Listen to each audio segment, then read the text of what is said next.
नमस्कार, मैं हूं साक्षी ममगाई। देखिए, चार धाम क्योंकि उत्तराखंड की पहचान है, प्रदेश का सौभाग्य है, इसलिए यात्रा सीजन में तीर्थ यात्रियों का सफल दर्शन ये राज्य के सबसे अहम दायित्वों में एक है, जो कितना बखूबी सरकार निभा रही है। ये दम तोड़ती जिंदगियां, दम तोड़ती व्यवस्थाएं बता रही है। तैयारियों के नाम पर मौत का तमाशा चल रहा है। यात्रियों की संख्या को लेकर संशय की गिनती नहीं है। यहाँ शवों के ढेर लग रहे हैं, वहां संबंधित विभाग के मंत्री विदेश डेरा डाले बैठे हैं। यूं तो बैठकों का दौर जारी है, पर मौतों का सिलसिला वो तो फिर भी नहीं थम रहा। कुल मिलाकर चारधाम व्यवस्था पूरी तरह चौपट पड़ी हुई है। 5 बड़ी कमियां अब तक यात्रा व्यवस्थाओं में सामने आ चुकी हैं।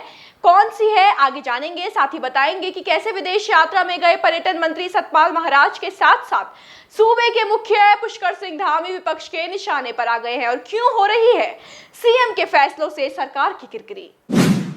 इस साल अब तक चारधाम यात्रा में मरने वालों की संख्या 32 हो गई है। यमुनोत्री पैदल मार्ग में 13 मौतें, केदारनाथ में 11 मौतें, बद्रीनाथ में 5 और गंगोत्री में 3 मौत दर्ज की गई हैं। ये बताना जरूरी है कि ये आंकड़ा शनिवार दोपहर तक का है, क्योंकि यात्रा मार्ग पर मौत की खबर लगभग हर दिन आ रही है। खैर, सरकार का दावा है कि चारधाम में अधिकतर मौतें व्यवस्थाओं की कमी नहीं बल्कि हार्ट अटैक से हुई है, लेकिन कोई भी दावा हो उन गलतियों को नहीं छिपा सकता जो बीते 11 दिनों में उजागर हुई है। सिर्फ 5 कमियां आपके आगे रखेंगे, आप समझ जाएंगे कि कितनी तैयार थी उत्तराखंड सरकार चारधाम यात्रा जैसे भव्य आयोजन को लेकर। पहली, उत्तराखंड में चारधाम यात्रा पर आने वाले श्रद्धालुओं की भीड़ उमड़ रही है, जो कि लाजमी था। आखिर 2 साल बाद यात्रा खुल गई है, लेकिन सरकार की ओर से श्रद्धालुओं की एक संख्या निर्धारित नहीं की गई। पहले बद्रीनाथ के लिए ये सीमा प्रतिदिन 15,000, केदारनाथ के लिए 12,000, गंगोत्री के लिए 7,000 और यमुनोत्री के लिए 4,000 थी। लेकिन बाद में बद्रीनाथ में दर्शन के लिए जाने वाले श्रद्धालुओं की संख्या प्रतिदिन 16,000, केदारनाथ के लिए 13,000,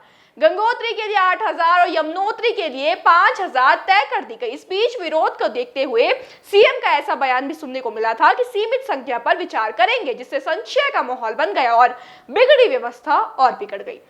दूसरी कमी, चारधाम मार्ग में तापमान का गिरना, ऑक्सीजन का घटना, ये कुछ ऐसी चीजें हैं जिन्हें पहले से विचार में रखा जाना चाहिए था, खास करके ये देखते हुए कि यात्रियों में उम्र दराज लोगों की जो संख्या है वो अधिक होती है। लेकिन पहले तो तीर्थ यात्रियों को हेल्थ फिटनेस प्रमाण पत्र प्रस्तुत करना अनिवार्य नहीं किया गया, और बाद में 50 से अधिक उम्र के लोगों को टेस्ट करवाने के लिए कह देना समझ से परे है। प्रशासन की नींद इतनी देर में कैसे खुली।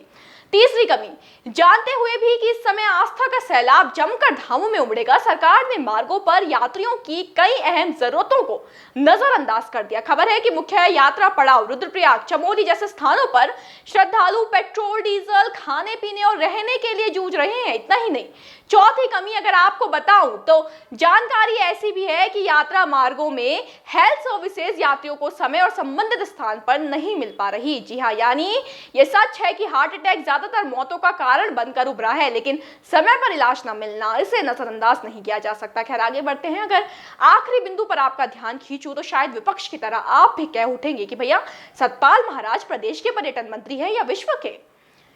आपकी जानकारी के लिए बता दें कि चारधाम यात्रा के नोडल मंत्री पर्यटन मंत्री होते हैं, और उन्हीं का महकमा सबसे महत्वपूर्ण भूमिका निभाता है चारधाम आयोजन में, उसके सफल संचालन में। लेकिन यहाँ तो पर्यटन मंत्री राज्य में छोड़िए देश में ही मौजूद नहीं है। जी हाँ, उत्तराखंड सरकार के पर्यटन मंत्री एक एग्जीबिशन का उद्घाटन करने के लिए दुबई गए हुए हैं। इतने जरूरी समय में पर्यटन मंत्री के विदेश भ्रमण पर रहने से विपक्ष बौखला गई है और हमलावर हो गई है पूरी भाजपा पर।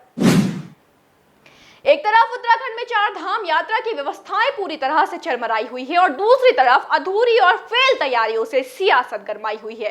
प्रदेश कांग्रेस अध्यक्ष करण महरा तो पहले से ही चारधाम में होने वाली मौत और अन्य व्यवस्था के लिए सरकार को जिम्मेदार ठहरा चुके हैं, और अब पूर्व नेता प्रतिपक्ष प्रीतम सिंह ने भी पर्यटन मंत्री सतपाल महाराज पर चारधाम यात्रा व्यवस्था को लेकर बड़ा हमला बोला है। उन्होंने कहा कि महाराज राज्य के नहीं, विश्व के पर्यटन मंत्री हैं। देखिए, सत्तारूढ़ दल इसे कितना भी नकार आए, लेकिन तथ्य है ये कि कहां तो चारधाम जैसा भव्य आयोजन हो तो संबंधित मंत्री को सांस लेने की फुर्सत नहीं होनी चाहिए, और कहां मंत्री जी विदेश जाकर बैठ गए हैं।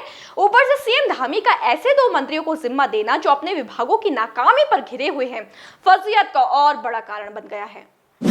देश की सबसे बड़ी यात्राओं में शामिल चारधाम यात्रा को लेकर सरकार का रवैया सवालों के घेरे में है। पर्यटन मंत्री के पास स्थिति के जायजे का समय नहीं है, और सीएम ने आरोपों की गंभीरता देखते हुए केदारनाथ धाम के लिए डॉक्टर धन सिंह रावत को और बद्रीनाथ धाम के लिए सुबोध उनियाल को नोडल मंत्री तैनात कर दिया। पर किस आधार पर?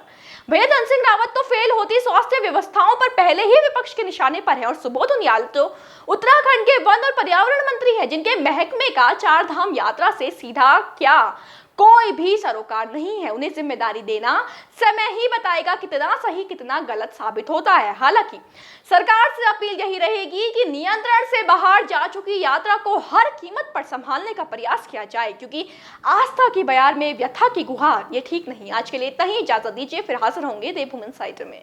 आज ही डाउनलोड करें देवभूमि इनसाइडर ऐप।